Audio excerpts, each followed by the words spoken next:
Welcome to the Raynin Threes podcast with Alan Ray and Mike O'Connell. Hello and welcome to the 28th episode of the Raynin Threes podcast. I'm your host, Mike O'Connell, here with Villanova basketball legend Alan Ray. Ray and I have another special guest for you guys all tonight, the former Villanova Guard, assistant coach, and current CBS Sports Analyst, the great Chris Walker. Chris, thank you so much for giving us some time to talk some ball.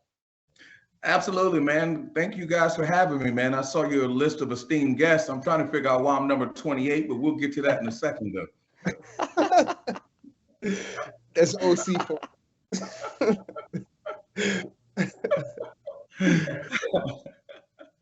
Oh, man, that's great. No, Chris, hey, man, trust me. It's hard to get you guys on here, but we appreciate you giving us some time, man. Seriously, it's been a long time coming. No, I appreciate it, man. I'm glad you guys are doing this. This is cool. I don't do many podcasts, but as soon as I saw Ray, I said, let me go on, for sure, take care of my Nova guy for sure. Yes. That's what's up. So, Chris, let's get right into it, man. I want to know what's your Sweet 16 predictions. We in the Sweet 16 right now in the tournament. Couple of teams are in it. Still some good teams. There's been some Cinderella stories. So what's your Sweet 16 prediction right now? Who's going? It's tough. It's tough, man, because my bracket's been busted from day one. Since I should let my grandmother start doing my bracket because she does a better job than me. But I lost Kentucky early, so that didn't help. Okay, that's number one. Let's start there. I did pick Duquesne to get the upset. That was the first time they won a tournament game since 1969. And it was the first time they've been to the tournament since 1977. I don't know if you guys know Keith Dambrot, who's the head coach. His wife is battling cancer, so he's retiring. And LeBron's teammate, Drew Joyce III, is taking over at Duquesne. So nice story there. That's the other storyline is Nevada up 17 with 7 to go and lose to Dayton, which was a cool deal as well in the first round. And obviously the story with NC State and the role they're on. Man, guys, NC State won 7 games in 12 days. I don't know if A-Ray ever played that many games. 7 games in 12 days. That's what they had to do because they lost 4 straight to end the season. So they've been absolutely on fire in the Sweet 16. And you never see an 11 seed, ACC team with an 11 seed. So I say that to say there's really no Cinderellas in this. The Mountain West has San Diego State playing UConn. If you guys remember, San Diego State, UConn played the national championship last year. So I thought Auburn would take care of business and it'd be Auburn, UConn, and I picked Auburn to beat UConn. No disrespect, Danny Hurley. We played against each other. You're my man, but you went to Seton Hall, so you already know where I'm going with that. But no. He great season this year for UConn, but I just thought that Auburn would get it done. They didn't. So now they play San Diego State. It's going to be a tough game in the East. Picking UConn to move on. Jaden Ledee is from the crib, from H-Town. Love him. 3-time transfer. I don't know how much you guys talk about transfers, but this entire NCAA tournament is littered with transfers and NIL all over the place. Has his handprint on it. But in the East, we can go region by region. In the East, I'm looking for UConn to end up playing Illinois. That's going to be a game, man. Terrence Shannon Jr., he's like you, A-Ray. He's a walking bucket, man. He can really score. What you say? I said that's what I'm talking about. Oh, no, that dude can score the basketball. Illinois, Marcus Damask, who came from Southern Illinois, took his game to another level. And that kid's balling as well, but they're playing against a vice grip defense, Junkyard Dogs in Iowa State, the number 2 defense in the country, beat University of Houston by 20+ in the Big 12 tournament championship, and they finished second. Those boys can ball. Grown men you're playing against when you play Iowa State. So in the East, I'm looking UConn, Illinois, but I'm taking UConn to move on to the Final Four. In the West, I'm looking, right now, it's Arizona. I'm telling you, the game to circle. If y'all want to watch any game, the game to watch is North Carolina, Alabama. First one to 100. You got faith. Why North Carolina, Alabama? Because Alabama scored 100 points, I think 10 or 11 times this year if you count the tournament. Right. All they do is shoot threes. Now, they have a great 2-point percentage. People don't know this. In their league, they only finished second behind Auburn. Great 2-point percentage. So they take 2s and 3s. I mean, that sounds crazy, but 2s at the rim and 3s. So, A-Ray, you'd have loved playing for Nate Oates. He'd have been special for you. but they make them both threes. Huh? Everybody was just talking about getting rid of Nate Oates. Nah, then listen, he just got so much money. I mean, I know you're doing your real estate thing down there. You probably make as much as him, but trust me, his bag is expensive. Trust me, he just got a major bag. But I mean, they play an exciting style. But I'm telling you something. That game they played against Grand Canyon. Oh my God, it was 17 blocks in the game. They was beating up Alabama stuff all over the place. I didn't know if Alabama would survive that game. They did. Another good story is Tyon Grant Foster. The kid had a heart issue. He started at Kansas, then he went to DePaul, and he was the player of the year in the WAC. So he had a tremendous season. So it was good to see him. He was the best player on the floor, to be honest, even though Mark Steers is great. But they went down. So it's Alabama and North Carolina. I know how much you love North Carolina, A-Ray. But, but R.J. Davis from New York, and they got those transfers. They got Harrison Ingram and Cormac Ryan and Jalen Withers from Louisville. So with that nucleus, along with Elliot Cadeau from Jersey, and I'm going to tell you, North Carolina's a great story because Hubert Davis was the #1 team in the country after playing the championship, didn't make the tournament last year. Extremely embarrassing.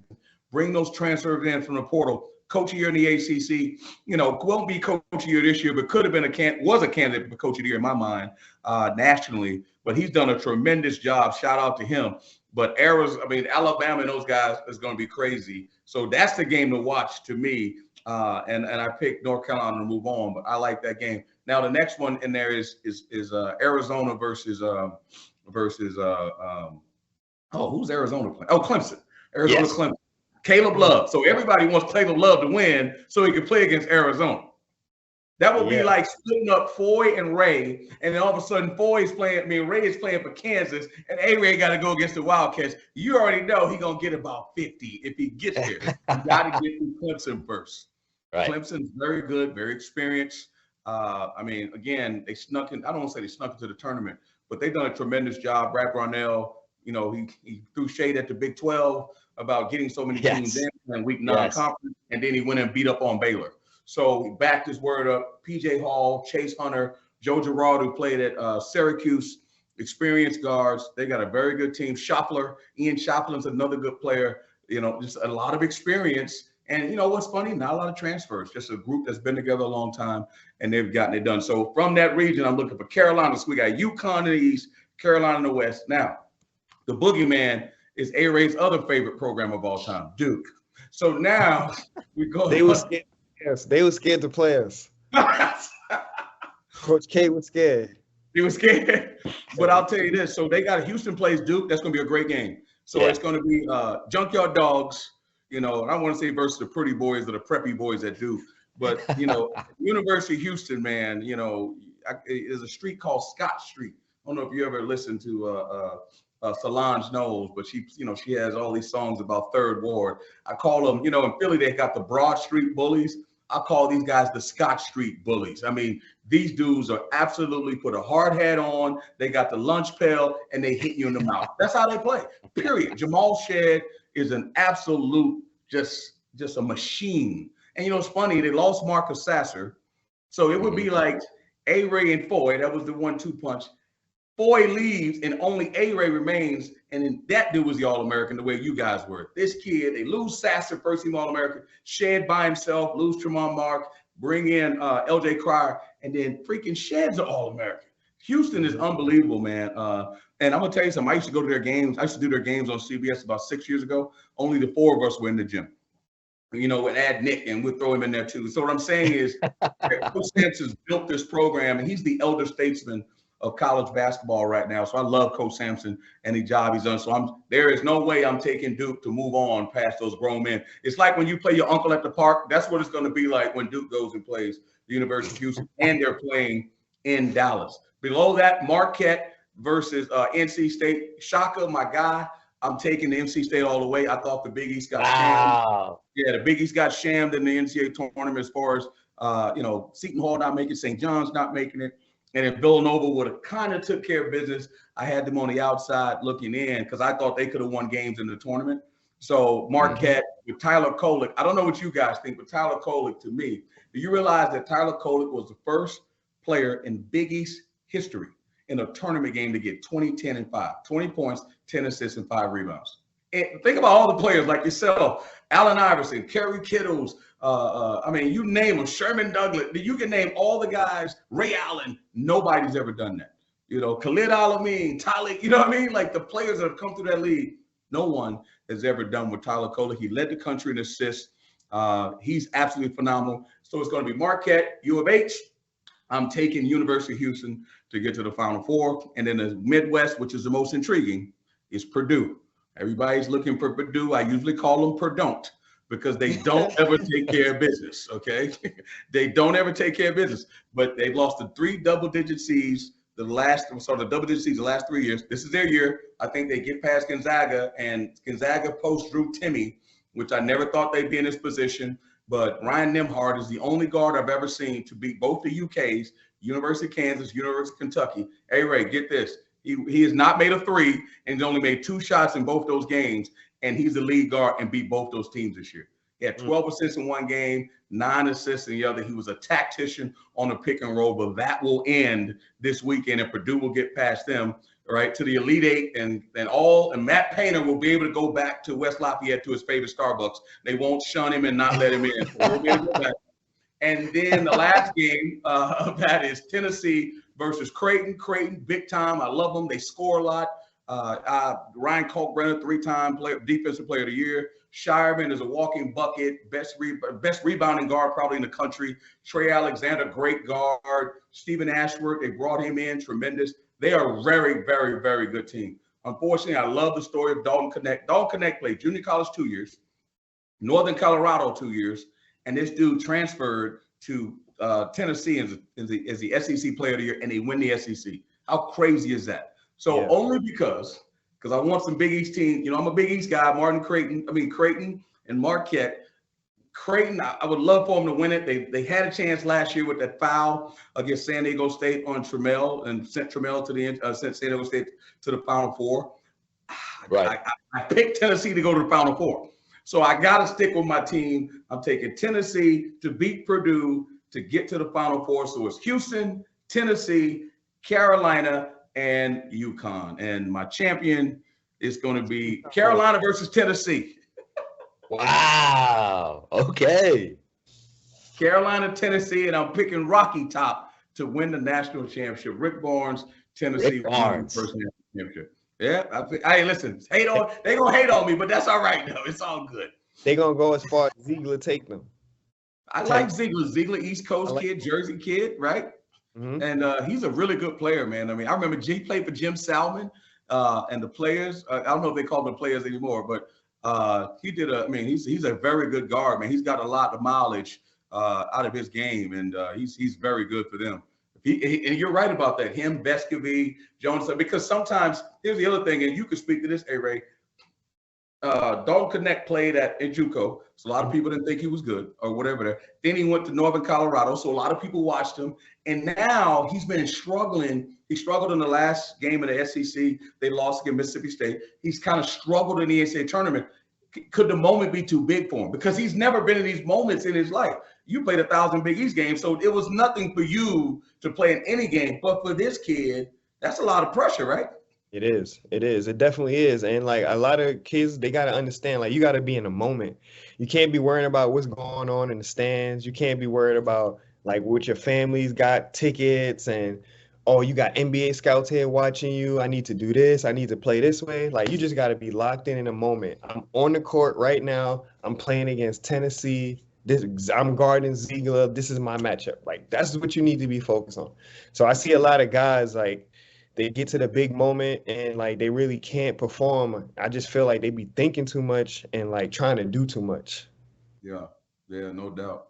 Yeah, Connect hit that last 3, which was huge for Tennessee in that game against Texas. Yeah. But he didn't do much aside from that, right? But at the same time, hopefully that maybe he could build off of that and show up in this weekend in the Sweet 16 because it's going to take a lot to beat Creighton. You mentioned they got some great guys, and I think they got a little bit of a chip on their shoulder after what happened last year against San Diego State. For a second there, I thought you were going to pick NC State to beat Marquette. So just going over the Big East teams, though. So you got Creighton advancing at least to the Elite Eight. You got Marquette advancing to the Elite Eight, and you got UConn going all the way to the Final Four. So you answered our follow-up questions after that, which was great. You talk a little bit about the Big East kind of getting shafted a little bit by the selection committee. It was tough for us to talk about in terms of Seton Hall, St. John's, Providence, Villanova a little bit further away, but with some of the quality wins that they had, it was definitely tough to watch Selection Sunday knowing that we were not going to get in. But NIT, once again, was a bit of a disappointment for the Wildcats. But just can you talk about the selection committee and the Big East, and could you maybe give us something about, what the Big East can possibly do to, you mentioned what Brad Burnell said from Clemson in terms of the net rankings. A lot of the Big 12 teams were beaten up on, the lesser competition in the non-conference to boost that net ranking, because you got a 30, 40-point win over a bad team. That does a lot of good things for you metric-wise. So moving forward, do you think the Big East is going to have to change anything that they're doing, or just kind of continue to play Big East basketball and schedule some tough non-conference games, but maybe not win all those games? It's a tough predicament right now, but it's great to see these three teams in there doing their thing. So think about it this way, right? I'm not a math guy to it. Well, I guess I am. I own an analytics company, but I was just going to say. To me. I don't know a lot of things, but I know a couple things. If you're and again, no disrespect to the Mountain West, we cover them at CBS, so they're a partner. How do you get 6 teams in the NCAA tournament and you're the 7th rated league in America net wise? So you have to, so you have to go into the numbers.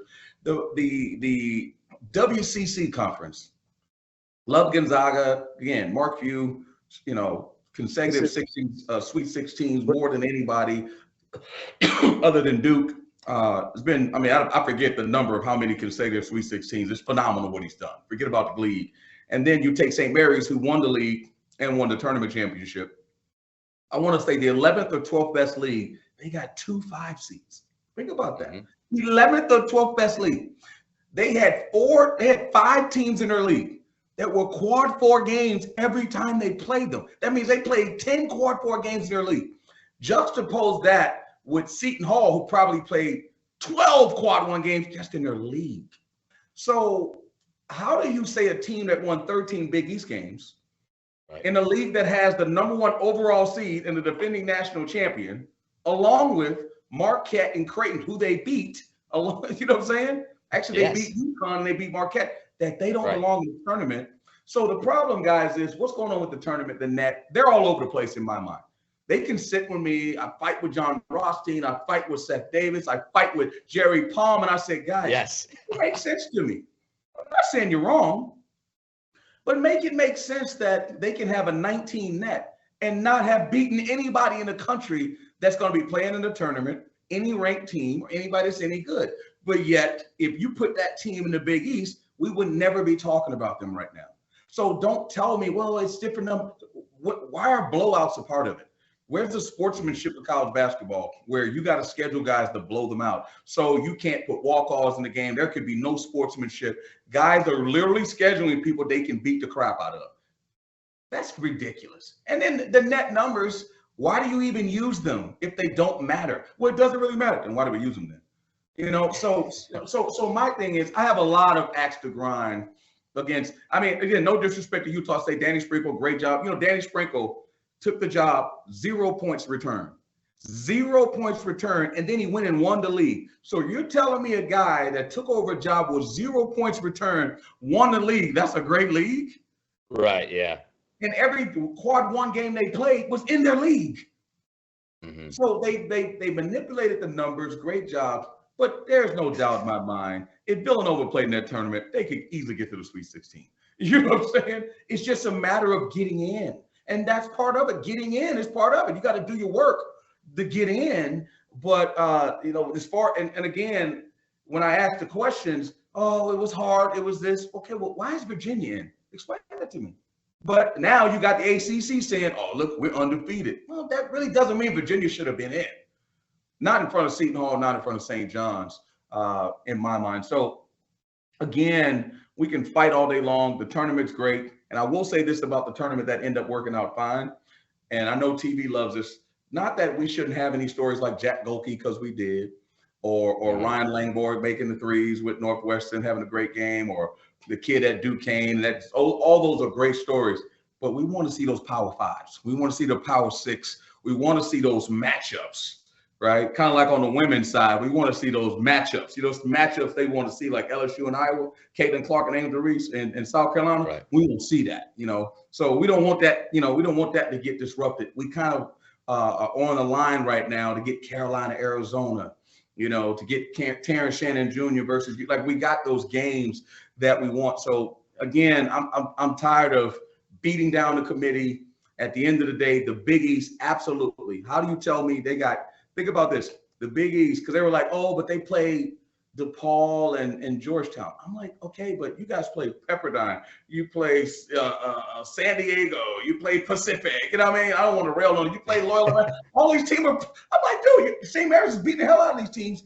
And guys, not one Power 5 win, but yet they got a top 20. I'm like, what? Top 20 net? I'm like, how? How does it happen? Because they beat the hell out of bad teams. That's why. And that metric needs to end. Again, I'm a guy that thinks they should expand the tournament. I don't know what you guys think. They're adding more Division I teams over the last 20 years. They've added so many Division I teams. I believe this would make it fun, similar to football, if they had a first four in every region. I think that would be super cool. And make some of these teams play their way in. And the last thing I'll say is this. If you win the Big East, let's say, Speedy Claxton at Hofstra, right? That's Jay's, one of Jay's guys. Yeah. Tell me, A-Ray, if you play a 20-game gauntlet of a schedule, don't you think you deserve to play in March Madness if you win the conference? For sure. But that doesn't happen. What they do in those leagues, you get 32 automatic bids, and what they do in those smaller leagues is none of that matters. It don't matter if you work hard in the summer. It don't matter if you work on your game. It don't matter if y'all got team camaraderie. The only thing that matters is when that tournament starts, those 3 days, and that's how you qualify. And that's ridiculous. That I get why they're doing it because of money, but that's ridiculous. The team, if you win your league, right, you should be able to play in play in a tournament and post the season. So postseason play. So I just believe they got to figure that out. But the first four in each region, the bettors, they're gonna love it. They're betting almost $3 billion on the NCAA tournament. They ain't gonna lose any money. You know what I'm saying? So I think that would be the way to go. And coaches would love that. Some coaches don't love it, but there were coaches that didn't think we should have a 3-point line in '85. There were coaches that thought we shouldn't have expanded from 32 to 64. Come on, man. It's time for expansion. It's time to move on. We got Twitter. We got Instagram. No one uses the payphone anymore. Let's move on. We got driverless cars now. Let's move on and change with the times. But I'll say this. I want to ask this question to A-Ray real quick. A-Ray, here's one thing. Think about this. I had Baylor. I interviewed Scott Drew. They had a kid named, Jacoby Walton, who's going to be a first-round pick, right? Here's my problem. And you know this, A-Ray. I'm like, Coach, a freshman leading you in the NCAA, in the era of the NCAA where a bunch of transfers, COVID seniors exist. How can you win? He goes to the foul line. Again, not this particular thing, really just chronologizes, kind of like culminates what happened. He went to the line to tie the game, missed 2 free throws, game over. They could have tied the game. They played terrible, tied the game. And I said, damn, you got a freshman leading you. It's going to be hard, man. Everybody else got seniors, COVID seniors. The NBA, in my opinion, your son plays AAU on the circuit, to me is poisoning the well. And people say, well, why do you say that? Because I fight with GMs all the time. I said, because you got kids who can't dominate a college game, right? If you give them the ball, they can't dominate the game like the the upperclassmen can, and yet you guys draft them. So you make kids at the lower level. I don't have to do that. I can just be good in high school. So NBA dudes are measuring their kids against high school guys. They can't go into Purdue and Mackey Arena and ball out. Tyler Kolek can, right? Stephon Castle's a great player, no disrespect to him. But if they gave him the ball and told him to do with Trisha Newton, there's no way they would be in the same position they're in. But yet they say, man, Trisha Newton's too old. Alan Ray's too old. We'd rather have the freshman. I'm like, what? Like, I don't understand. Tristan Newton is proven, like he's proven it, and he's been doing it for 2 years now. But that just goes back to like NBA. They so big on potential. It's like, what can this kid become?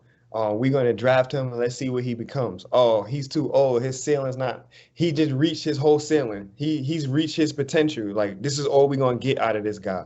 So they really like taking these young guys, and it's crazy, like you said. Like, this guy is not proven, and yet you have other proven guys the same position doing more than him, but yet you still go and get the unproven guy because of potential. You know what I mean? So I don't. But Mike did 3 years. Mike did 3 years. Mhm. Like everybody in the 80s did. They all went to college.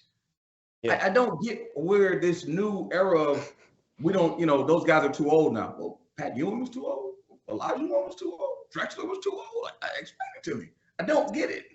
So let me ask you, Coach Wright. Coach Wright made an interesting comment. I know you heard it about, these freshman guys coming in playing against these grown men. Guys are much older in college basketball now. Like, do you think that plays a role with some of the teams, like teams being better than other teams because they're older? Like, me personally, my sophomore year, I averaged 17 in the Big East against some grown men. So I wasn't using that as an excuse. You know what I'm saying? But like, how do you feel about that? Listen, I mean, I'm not gonna argue with the G. With Clooney. I'm not arguing with George Clooney on that one. I'll say this. the way Villanova built their program, think about 2016 team, 2018 team. All right. You guys probably know the roster better than me. We had like 7 pros on 18. Right? DiVincenzo was young, but the rest of them guys weren't. We had some dudes. Yeah. Right. And it's not that you have older guys. Some of these teams have so many of them. And the one and done era, Kentucky, they didn't. But you know what, guys? I don't count the tournament. The tournament is hard because, Reed Shepherd, I have no idea what happened to him in that game, right? And Wagner been struggling all year. Edwards, I mean, it's tough because I can go through every team. Like UConn, Klingon was, is a sophomore.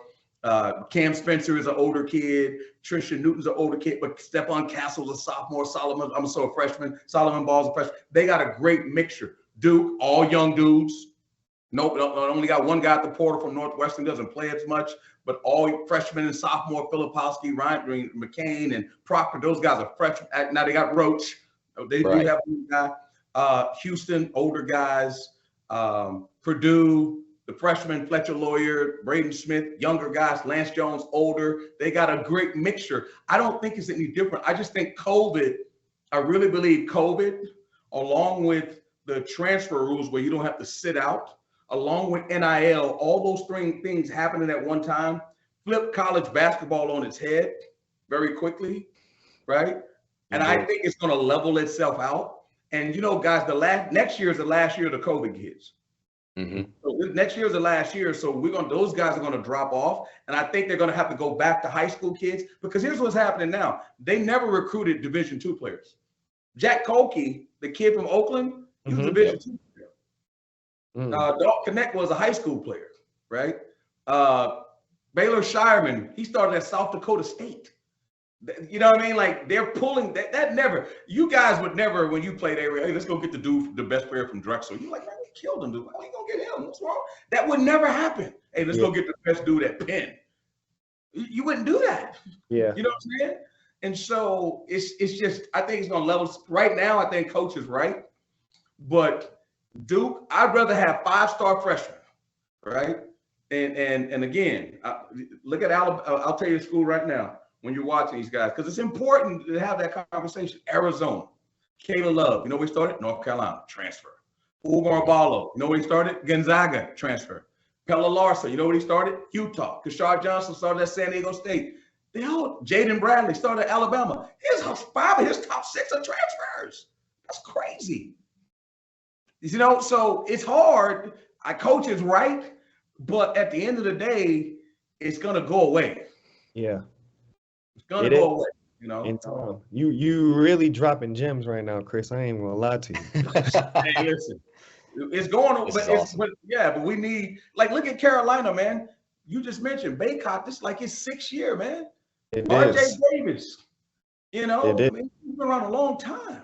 And you gotta think about too, these guys, if they was to leave school and go play overseas, and then let's say they don't make the NBA, like they're not going to get $300, $400, $500,000 right out the gate overseas. They're going to make way less than that. So if I was them, I'd stay in school too.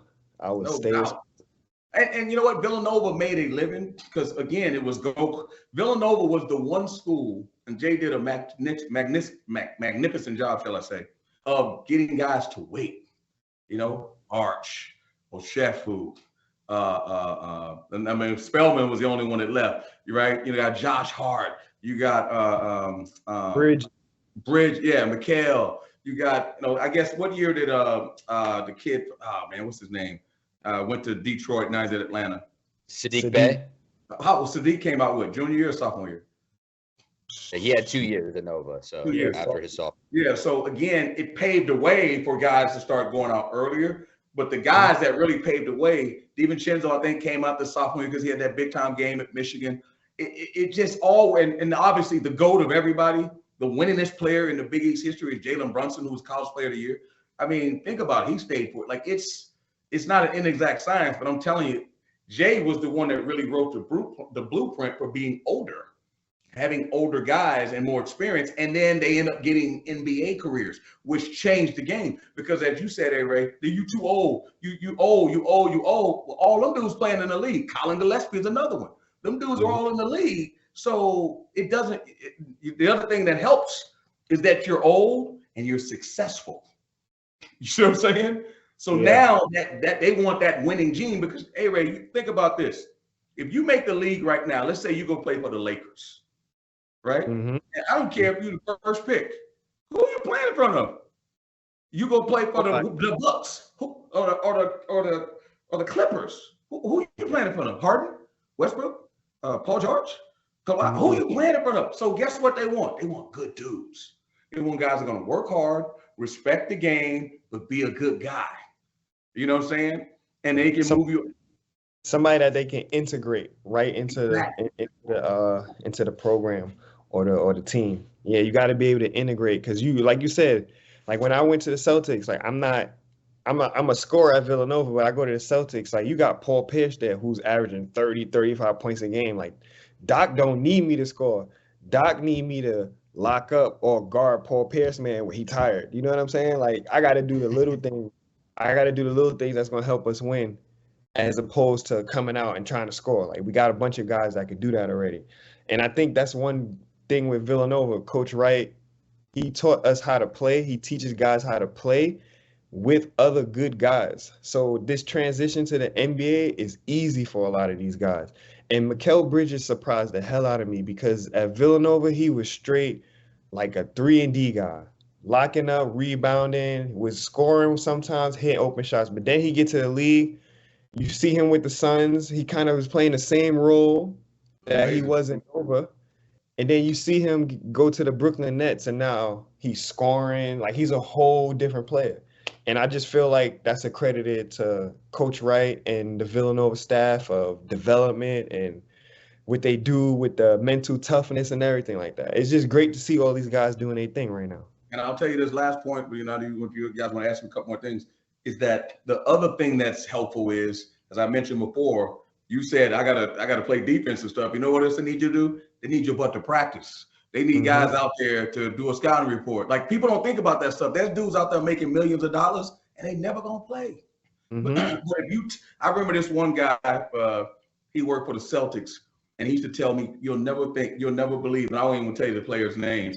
He says, these dudes, man, they don't even want to sit around and just go through the walkthrough and this and that. They're making millions of dollars. You're not playing in front of, Jason Tatum. You're not getting out there, but you make millions to be a part of the team, and dudes cannot handle that. And the one thing I'll add to what Villanova does is it teaches you how to wait your turn.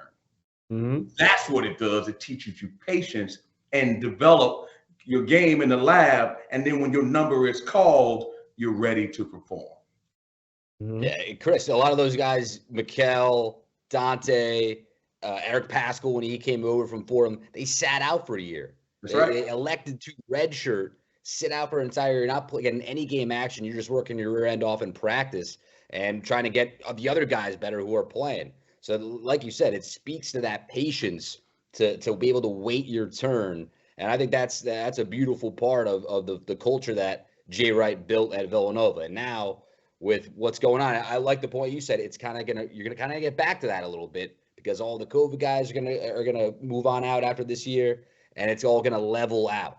So in terms of what Villanova's where they're at right now, they just brought in Tyler Burton and all the transfers, Lance Ware. They paid a boatload of money for him, and guys like TJ Bamba and Hakeem Hart, like guys who had great careers, especially Hart, Burton, and Bamba at other schools, other Power 5, Power 6 schools.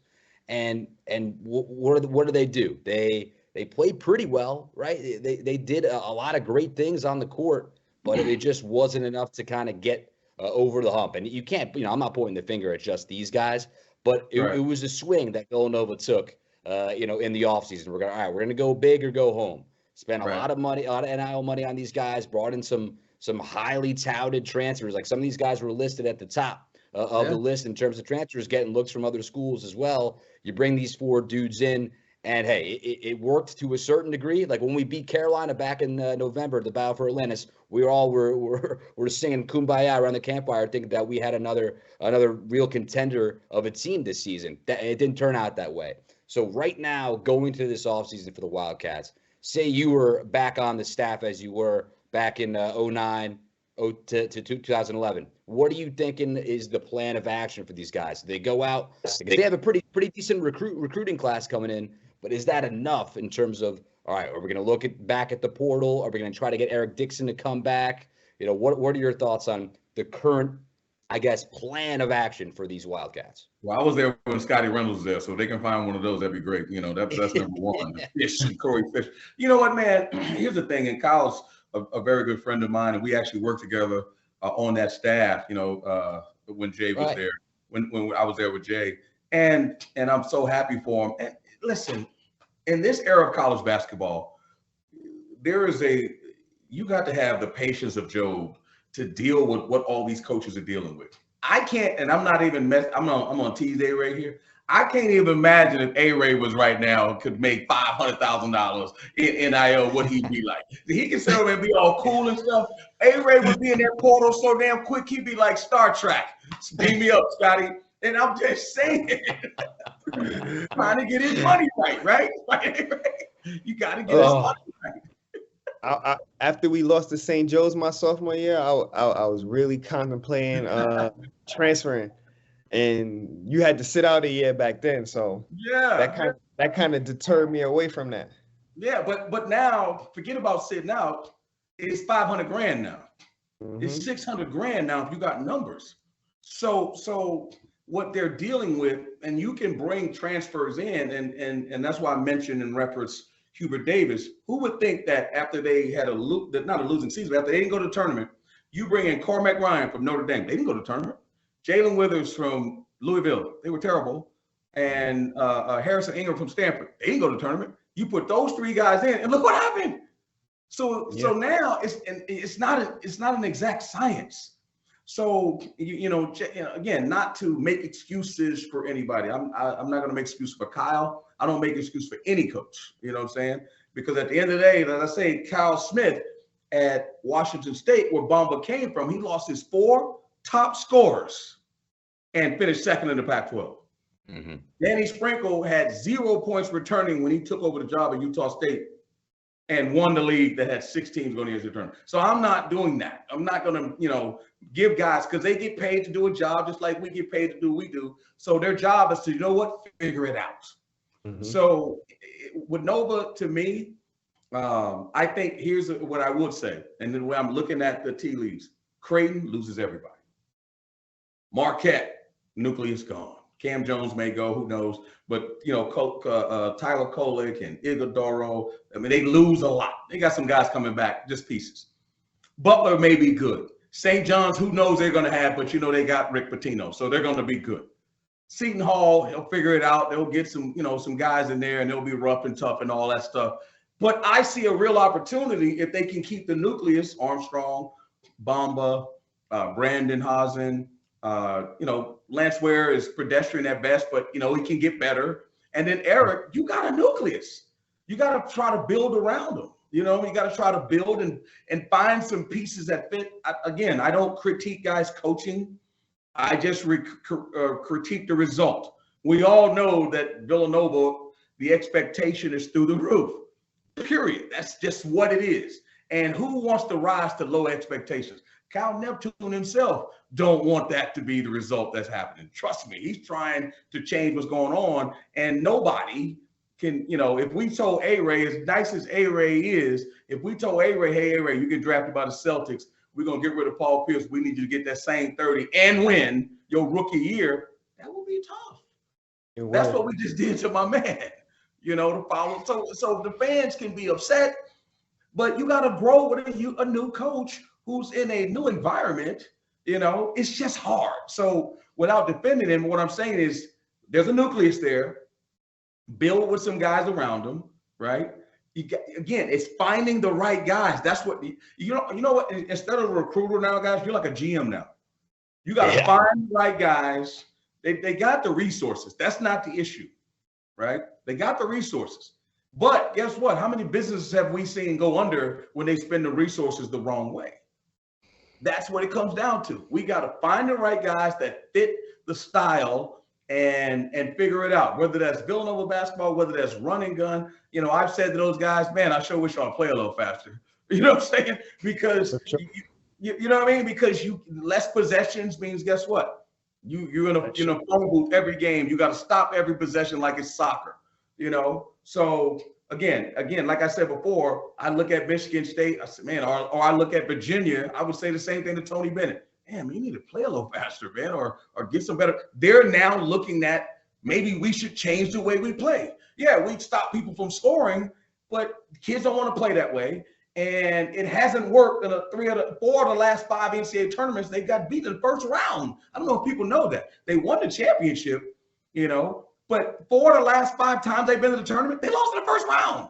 So they're going like, maybe we need to do something different. John Calipari saying the same thing. Hey, this is unacceptable. So if they can say that, then Villanova, who are we not to say that? You know, we just got to figure it out and get the right guys, which I'm confident they will. I like the fact they brought Asht in. They got Baker back there, you know, Mike, and we got all the familiar Villanova people there that are around doing a championship. And again, guys, I'm telling you, that portal's a crapshoot. I wish you know, and the way Villanova has done it with the high school kids, they want developmental guys. And the question is, you know, do we need one star? Do we need an A-Ray? You know what I'm saying? Do we need one Scotty Reynolds? Okay, you're right. We don't need a bunch of them, but we may need one of them. And you know, and that kid is a talented kid, and you got a bunch of upperclassmen like UConn has Stephon Castle. He's going to be a lottery pick, and people barely talk about him, but he's going to be a lottery pick, which is crazy to me, but that's the truth. You know? Yeah. So let's talk about when you was playing with Coach Mass. Like, what do you learn from Coach Mass as a player, and what did you take from that experience and put into your coaching career? You know what? Just be good to kids. Be good to dudes, man. Try your best. That was the one thing I loved about Coach Mass. He was a really good human being. And guys, I'm from Texas. I went to Villanova from Texas. So I didn't know anything about Big Five. You know, when I came out, I'm a little older than you guys. The Big East had just started coming on ESPN. So that was the allure to play in the Big East and play in the big cities. And Coach Mass was one of those guys. They called him Daddy Mash. We would go to his house. Jay was like the third assistant back then. You know, it was a different time of college basketball. The Big East was, I don't want to say tougher, but it was ridiculous back then what the Big East was, with Dikembe and the Morning playing at the same time, and Syracuse and Pittsburgh. Like, the way I wish you guys could see the Big East tournament back then. It was just a different place. And Villanova was wildly successful for what they could be, because we could get players, you know, that Syracuse and the Pitt and the Browns and we could get those players back then. And guys, when I played, Syracuse, UConn was really a doormat of the league, which is crazy. And then all of a sudden, they took off. When I played, fans hear you say that. Well, no. I'm just saying, like, when they got Chris Smith, they had Tate George and Cliff Robinson. I don't know if you guys remember Cliff Robinson. it was right in my sophomore year, my freshman, they started to take off. And then next thing you know, the rest, they had a kid named Dub Hennefield, and they had, oh man, I can't remember the kid that played for the Bulls, Scott. I can't remember Scott's last name. Scott Burrell. Scotty Burrell. I mean, they had dudes. They had really good players. And Jim Calhoun's a fantastic coach. But I'm saying it was a different Big East with Rick. You know, we had Rick Barnes, who's the coach at Clemson. He was the coach at Providence. PJ Carlissimo was a coach at Seton Hall. I mean, it was just John Thompson was there. Rick, you know, Jim Boeheim, a young Jim Boeheim was at Syracuse when it was actually 40,000 people in the dome. It was different, guys. Big Monday was a deal. It's not the same anymore, but it's still a great league. But Coach Mass, as I said, he was one of the reasons why I wanted to coach. And I still, and I'll say this, it's a sham. It's a shame that he's not in the Hall of Fame, because I look at some of these guys getting in and I say, let me get this right. So this guy did this at Villanova, the greatest upset ever in '85. It's the last time the three teams from the same conference went to the Final Four. They beat Georgetown. And I'm trying to, in your lifetime, Ray, I'm trying to make you understand what Georgetown was like in '85. Like, think of playing like Villanova playing the Knicks. That's what Georgetown was. Back then. Back then. They had them two towers in the front court.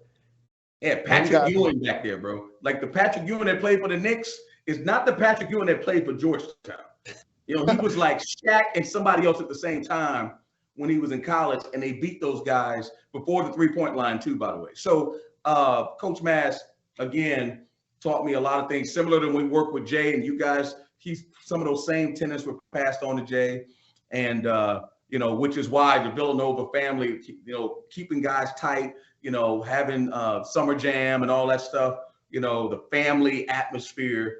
And if you look at Villanova guys, we all still have a kindred spirit amongst us. And that started with Coach, and Jay's done a great job of taking it to an even higher level. And hopefully Kyle can continue it as well. But man, those were great times. I'll tell you one story that people don't know.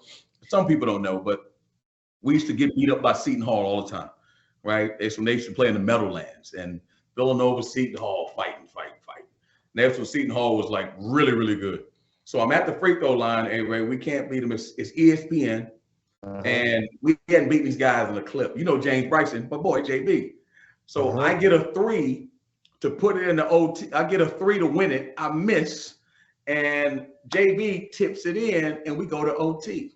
We're about to win the game. I'm at the foul line, right? And these kids, if you know how the Big East is, they talking mad. Walker, you suck. You suck. And I listen, I only shot threes. Hey, Ray, you don't know this. I shot 23s in the NCAA tournament game. So I only shot threes when I played. So I'm at the line, threes and free throws, how I get my money. So I don't really want to miss free throws. But you know what I said? I said, I'm going to miss this free throw. So nobody's on the line. I missed the free throw. I grab it, and we're going to win the game because it's over. And I'm spinning around, jumping up and down. And as soon as it's getting ready to win, I make a circle and make a beeline right behind the backstop. And I threw it and knocked the kid out and ran out the gym.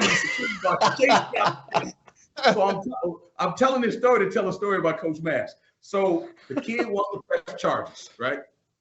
So I got to do this thing with as Coach Olive, who's a coach at the time, like this deposition. I got to go in and watch the tape and say, okay, you got to give your side of the story. So I'm watching myself right here. I missed the free throw. I grab it. I'm laughing. I'm dribbling around like this. And I can see myself follow through like a pitcher in the MLB and knock the kid out. And Coach Mass was standing right there. And he said, see, you didn't mean to do that. Get them dudes out of here. And walked out. I was like, that's my dude right there. That's my dude right there. Because I meant to. Coach Mass, you didn't mean to do that. Get out of here with that crap. That was the Big East, and that was Coach Mass, man. That is the truth. And I did get sued, by the way. Oh, shit.